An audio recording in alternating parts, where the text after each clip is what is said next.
السلام عليكم، ازيكم حبايبي؟ عاملين ايه؟ مكملين مع بعض سلسلة حلويات العيد. كل سنة وانتم طيبين.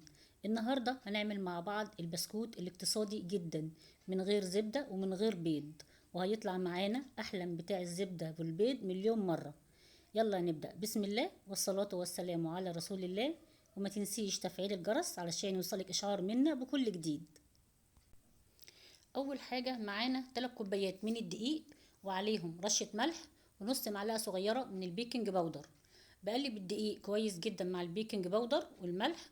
انا عايزه البيكنج باودر يختلط كويس جدا في كميه الدقيق اللي عندي، وانا هنا استخدمت دقيق جميع الاغراض. ممكن تستخدمي دقيق مخصص للكحك والبسكوت.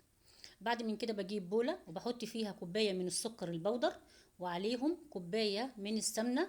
انت ممكن تستخدمي سمنه بلدي او سمنه عاديه، المتوفر عندك استخدميه.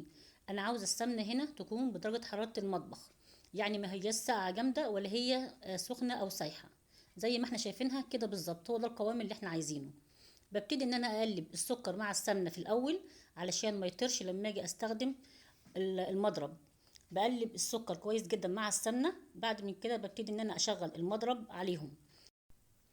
بضرب السمنه كويس جدا مع السكر لحد ما تعمل لي قوام كريمي، او قوام هايش شبه الكريم شانتيه زي ما احنا شايفينه كده.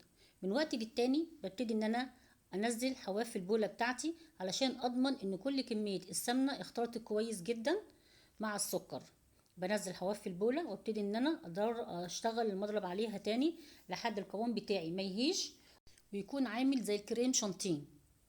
انا بضرب السمنه بتاعتي مده لا تقل عن 5 دقايق لحد ما الاقي لونها افتح وهاشت معايا. بعد من كده بنزل بنص معلقه صغيره من الفانيليا السائله او الفانيليا البودر المتوفر عندك استخدميه.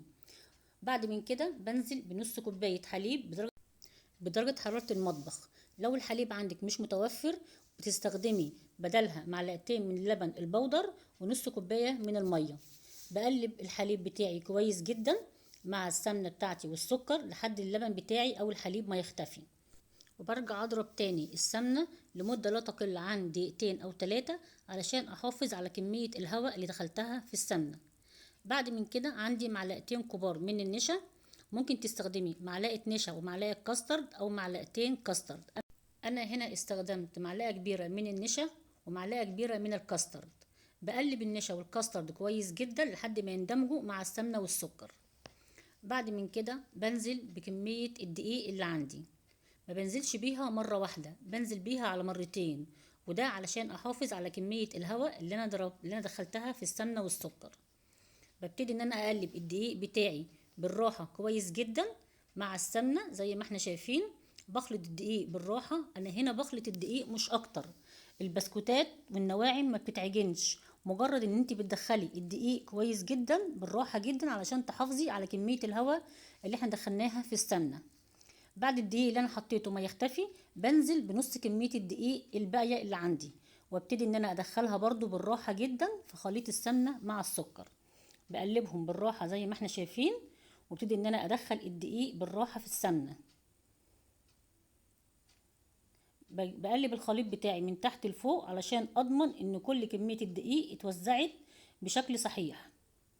بعد من كده بقلب المكونات كويس جدا بايدي، وابتدي ان انا اعمل لها اختبار هل هي كده تمام ولا محتاجة كمية دقيق تاني. انا هنا حسيت ان العجينة بتاعتي بتلزق شوية، فضفت لها معلقة واحدة بس من الدقيق. ودوت لان انواع الدقيق بتختلف من مكان لتاني.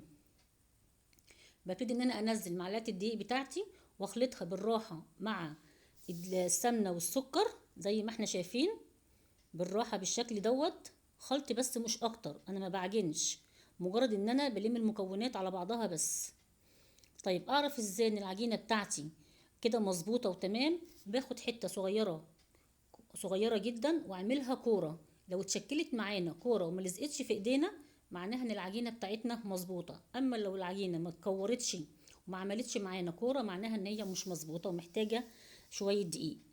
بعد من كده بحط العجينة بتاعتي في كيس الحلواني، وابتدي ان انا اشكل البسكوت بمشط البسكوت زي ما احنا شايفين بالشكل دوت. بعد من كده بسوي البسكوت بتاعي على درجة حرارة 180 رف اوسط، النار من فوق وتحت، واشغل معاهم الشواية. بيقعد تقريبا من تلت ساعة ل25 دقيقة. وده شكل البسكوت بتاعنا. شايفين البسكوت بتاعنا ولا فرش ولا الرسمة بتاعته راحت. شايفين التسوية؟ شايفين؟ طب نفتحه كده ونشوفه من جوه. شايفين الجمال؟ حاجة كده بتدوب في البق. اتمنى ان البسكوت يكون عجبكم، وان شاء الله ينال رضاكم، وربنا يحسن ما بين ايديكم يا رب. كل سنة وانتم طيبين، في رعاية الله. سلام عليكم، باي باي.